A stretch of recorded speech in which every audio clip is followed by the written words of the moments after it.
এইমাত্র ঘোষণা দিলেন প্রধানমন্ত্রী শেখ হাসিনা ক্ষমতা ছেড়ে দেওয়ার জন্য। বিস্তারিত রয়েছে ভিডিওতে। যাদের জন্মই হয়েছে ভোট চুরির মধ্য দিয়ে তারা আবার প্রশ্ন করে কিভাবে আজকে এই অবৈধ অগণতান্ত্রিক সরকারের আমলে সরকার উৎখাতে কাজ করা মানে হলো এটা কনস্পিরেসি। এইমাত্র প্রধানমন্ত্রী শেখ হাসিনা এদেশের জনগণকে যেসব কথা বলল, যা শুনলে আপনারা রীতিমতো অবাক হয়ে যাবেন। অপরদিকে বিএনপির নেতাকর্মীরাও ছাড় দিচ্ছে না, তারাও প্রধানমন্ত্রীকে যেসব কথা বলেছে, যা শুনলে আপনারা রীতিমতো অবাক হয়ে যাবেন। সম্মানিত দর্শক মণ্ডলী, আজকের এই ভিডিওতে বিস্তারিত রয়েছে, যা দেখলে আপনারা পুরোদমে অবাক হয়ে যাবেন। তো বেশি সময় নষ্ট না করে চলুন আমরা সরাসরি ভিডিওতে চলে যাই। আমাদের নির্বাচন নিয়ে প্রশ্ন তোলার কে তারা? যাদের জন্মই হয়েছে ভোট চুরির মধ্য দিয়ে তারা আবার প্রশ্ন করে কিভাবে? আজকে বাংলাদেশ যখন এগিয়ে যাচ্ছে, বিশ্বব্যাপী যখন বাংলাদেশের অর্থনৈতিক সক্ষমতা থেকে শুরু করে সব কিছু নিয়ে প্রশংসা করে, শুধু তাই না, আমরা যে আমাদের যে জাতিপিতা আমাদেরকে স্বল্পোন্নত দেশ রেখে গিয়েছেন, সেখান থেকে আমরা উন্নয়নশীল দেশের মর্যাদা অর্জন করেছি। উন্নয়নশীল দেশের মর্যাদা অর্জনের জন্য যে কয়টা মানে পদক্ষেপ আমাদের নিতে হবে, আমরা অত্যন্ত সাফল্যের সাথে নিয়েছি। শুধু তাই না, এই কোভিড-19, ইউক্রেন যুদ্ধ, স্যাংশন, কাউন্টার স্যাংশন সব কিছু মিলিয়েও কিন্তু আমরা আমাদের স্থানটা ধরে রাখতে পেরেছি। অনেক দেশ পায়নি, কিন্তু আমরা পেয়েছি। 2026 সাল থেকে আমাদের নতুন যাত্রা শুরু হবে, তার প্রস্তুতিও কিন্তু আমরা নিয়েছি। এবং আমি এটা বিশ্বাস করি, একমাত্র আওয়ামী লীগ ক্ষমতায় থাকলেই এই উন্নয়নশীল দেশ হিসেবে যে অগ্রযাত্রাটা, এটা সহজভাবে আমরা করতে পারবো এবং বাংলাদেশ 2041 সালের মধ্যে উন্নত সমৃদ্ধ দেশ হিসেবেই প্রতিষ্ঠিত হবে। আজকে নির্বাচন নিয়ে যারা প্রশ্ন তোলে, ভোটের অধিকার নিয়ে যারা প্রশ্ন তোলে, তাদের জন্মটাই বা কোথায়?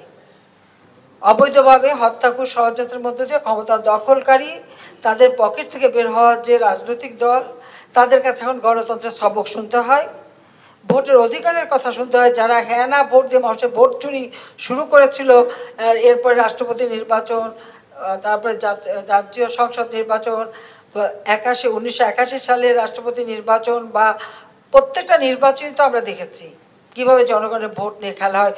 বেশি দূর যাওয়া লাগবে না, 2001 সালের 1 অক্টোবরের যে নির্বাচন, সেই নির্বাচনেও তো চক্রান্ত করে আওয়ামী লীগকে হারানো হয়েছিল। আমরা ভোট, পার্সেন্টেজ অফ ভোট আমাদের বেশি ছিল, আমরা সিট পাইনি, কারণ আমি রাজি হইনি আমার দেশের গ্যাস অন্য দেশকে আমরা বেচবো।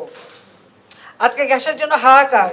আমরা যদি তখন রাজি হতাম আর গ্যাস বিক্রি করা শুরু করতাম, তাহলে কি অবস্থা হতো? আমাদের কোনো ইন্ডাস্ট্রি চলতো? ফার্টিলাইজার ফ্যাক্টরি চলতো? আমাদের বিদ্যুৎ উৎপাদন বাড়তো? হতো না। কিন্তু খালেদা জিয়া কিন্তু সেই মুচলেখা দিয়েছিল, সে কিন্তু কথা দিয়েছিল ক্ষমতা গেলে গ্যাস বিক্রি করবে। তা আমি শুধু এইটুকু বলছিলাম যে আল্লাহ তাআলা জন বুঝে ধন দেয়। ও খালেদা জিয়া কথা দিয়েছে গ্যাস বিক্রি করবে, গ্যাস পাবেই না। তাদের আমলে কিন্তু গ্যাস কোনো কূপ খনন করেও গ্যাস পায়নি। আর ওদিকে তাদের দৃষ্টি ছিল না, ক্ষমতায় যাবে, লুটপাট করবে, পয়সা বানাবে, হাওয়া ভবন খুলে খাওয়া খাবে, এটাই ছিল তাদের মাথায়, এটাই তারা করে গেছে। আর এখনও একটা দল যার কোনো মাথা মুন্ডু নাই। তাদের যিনি চেয়ারম্যান ছিলেন তিনি সাজাপ্রাপ্ত আসামি, যিনি দায়িত্বপ্রাপ্ত চেয়ারম্যান সেও সাজাপ্রাপ্ত আসামি এবং দেশান্তরী। আমরা ডিজিটাল বাংলাদেশ করেছি, যে সেই সুবাদে সারাক্ষণ অনলাইনে শুধু নির্দেশ দেয় এবং সেই সিদ্ধান্তেরও ঠিক ঠিকানা নাই।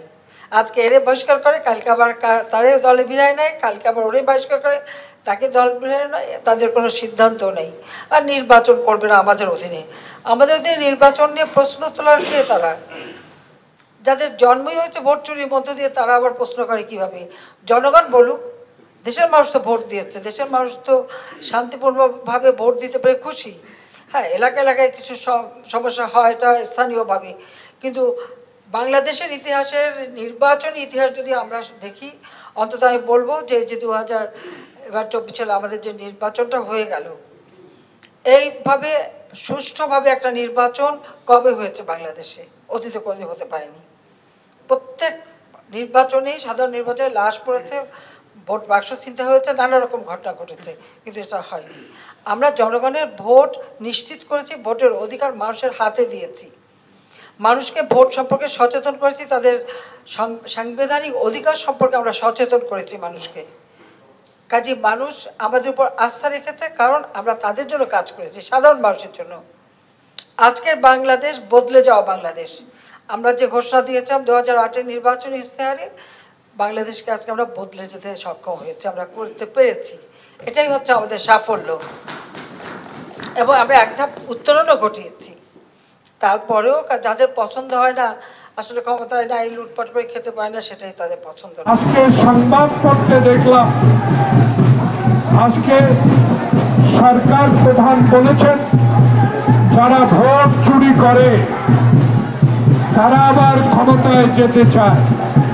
প্রিয় বন্ধুগণ, এই তাপ প্রবাহ সৃষ্টির কারণটা ছিল এই সরকারের আমলে, এই অবৈধ অগণতান্ত্রিক সরকারের আমলে সারা বাংলাদেশে খাল দখল, সারা বাংলাদেশে গাছ কেটে সব নিধন করে দিয়েছে। যে গাছের বয়স 5 বছর না, সেই গাছকে টেন্ডার দিয়ে আওয়ামী যুবলীগ ছাত্রলীগের হাতে সঁপে দিয়েছে। আজকে এই তাপ প্রবাহের কারণ বাংলাদেশে এই 15 বছর ক্ষমতায় দেখে যারা মেগা প্রকল্পে লুট করেছে, তেমনি পরিবেশের গাছ খালও লুট করে বাংলাদেশে এই তাপ প্রবাহ সৃষ্টি করেছে বলে জনগণ ইতিমধ্যেই বলা শুরু করেছে। তাই সরকার প্রধান, আমরা ভোট চুরি করি নাই, এক মাগুরাকে দিয়ে সারা বাংলাদেশ কাঁপিয়ে তুলেছিলেন। সেই মাগুরায় কি হয়েছিল, তারপরে কি হয়েছিল, নারায়ণগঞ্জের ভোট, মুন্সিগঞ্জের ভোট কি করে হেলিকপ্টারে করে এনে সেদিন জয়লাভ করিয়েছিলেন, সেই কথাগুলো আমাদেরকে মনে করিয়ে দিতে হয়। তাই ভোট চুরির উদাহরণ আপনারাই সৃষ্টি করেছেন। 2014 সালে যদি আপনারা 154 জন এমপি বিনা প্রতিদ্বন্দ্বিতা নির্বাচিত না করতেন, বাংলাদেশে 2018 সালে দিনের ভোট রাতে না করতেন, আজকে 2024 সালের 7 জানুয়ারি যেই প্রহসনে নির্বাচন করে বাংলাদেশের ক্ষমতার মসনদে বসে আছেন, তাদের উদ্দেশ্যে বলতে চাই, ভোট চুরির উদাহরণ আপনারাই সৃষ্টি করেছেন। শিক্ষা খাতে দুর্নীতি 71 সালে অটো পাস আপনারাই সৃষ্টি করেছেন। এখন স্কুল কলেজ প্রাইমারি স্কুল বন্ধ না করে দিয়ে 10 জন লোককে স্টকে মৃত্যুবরণ করতে হয়েছে। এর দাবিদার এই সরকার। এই সরকার এই জন্য দাবি নিচ্ছে না, এই সরকার তো জনগণের ভোটে নির্বাচিত হয় নাই। এই সরকার তো জনগণেরকে তোয়াক্কা করে না। এই সরকার তোয়াক্কা করে মেগা প্রকল্প কোথায় আছে, এই সরকার তোয়াক্কা করে কোথায় টাকা উপার্জন করা যায়, এই সরকার চিন্তা করে কোথায় লুট করা যায়। এই সরকার আজকে ফেলানির লাশের বিচার চায় না, আজকে সীমান্তে গুলি করে না নিয়মিত মানুষ মারা হচ্ছে, সেই দিকে সরকারের কোনো খেয়াল। আসসালামু আলাইকুম। অতি বাম ডান মিলে সরকার উৎখাতে কাজ করছে বলেছেন প্রধানমন্ত্রী। আসলে কি এমন কোনো পরিস্থিতি হয়েছে যে সরকার উৎখাতে কাজ করছে? সরকার উৎখাতে কাজ করা মানে হলো এটা কনস্পিরেসি, ষড়যন্ত্র। এখন সরকারের সমালোচনা করাটা কি উৎখাতের মধ্যে পড়ে কিনা, নাকি সমালোচনাটা সমালোচনা হিসেবে দেখছে আর উৎখাতকে ষড়যন্ত্র হিসেবে দেখা হচ্ছে? এবং এই ধরনের উৎখাতের যেই কর্মকাণ্ডগুলো সেগুলি কনস্পিরেসি, এবং সেটি আইন প্রয়োগকারী সংস্থা, তাদের যে বিভিন্ন এজেন্সি আছে, সেটা দিয়ে উদ্ঘাটিত করাটা ভালো।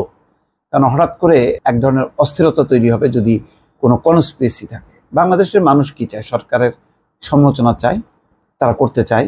যারা আওয়ামী লীগকে পছন্দ করে না, সরকারের কর্মকাণ্ডকে পছন্দ করছে না, তারা সমালোচনা করছে। এটা গণতান্ত্রিক পন্থায় যেটি, সেটা হচ্ছে সমালোচনা। তো বিরোধী দল তো তাই করবে। আওয়ামী লীগও বহুকাল বিরোধী দলে ছিল এবং তারা বিরোধিতা করেছে। এবং বাংলাদেশের প্রেক্ষাপটে বিরোধিতার তো শেষ নেই।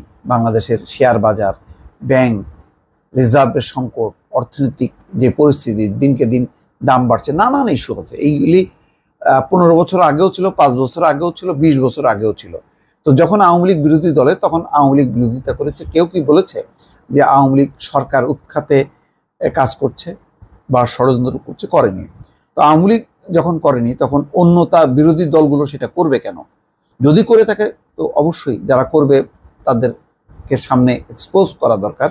কি কি ষড়যন্ত্র, কারা কারা জড়িত। মানে ষড়যন্ত্র তার এমনি হয় না, ষড়যন্ত্র করতে গেলে সে কোনো বাহিনীর মধ্যে লুকাবে বা প্রবেশ করবে এবং তার মধ্য দিয়ে একটা সে ষড়যন্ত্র করবে। কিন্তু সমালোচনা কিনা, যদি সমালোচনা হয়ে থাকে তাহলে সেটাকে স্বীকার করে নেওয়া ভালো।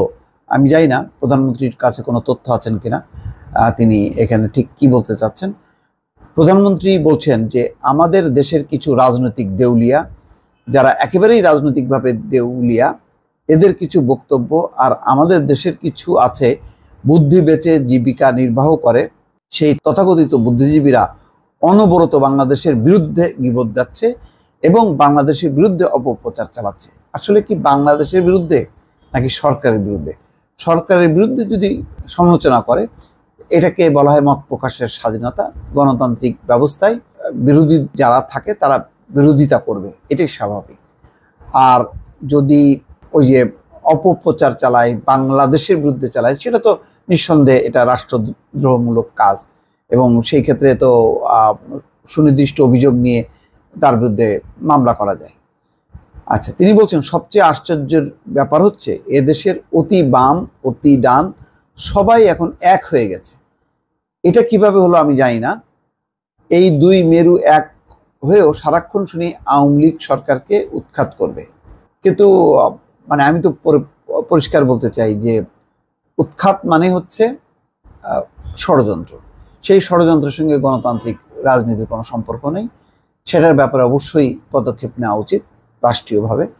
আর যদি সমালোচনাকে যদি উৎখাত হিসেবে বলা হয়, দেশের বিরুদ্ধে যদি বলা হয়, এইটা আমার মনে হয় তাহলে আর বাংলাদেশে বিরোধী দল বলে কিছু থাকবে না, মত প্রকাশের স্বাধীনতা বলে কিছু থাকবে না।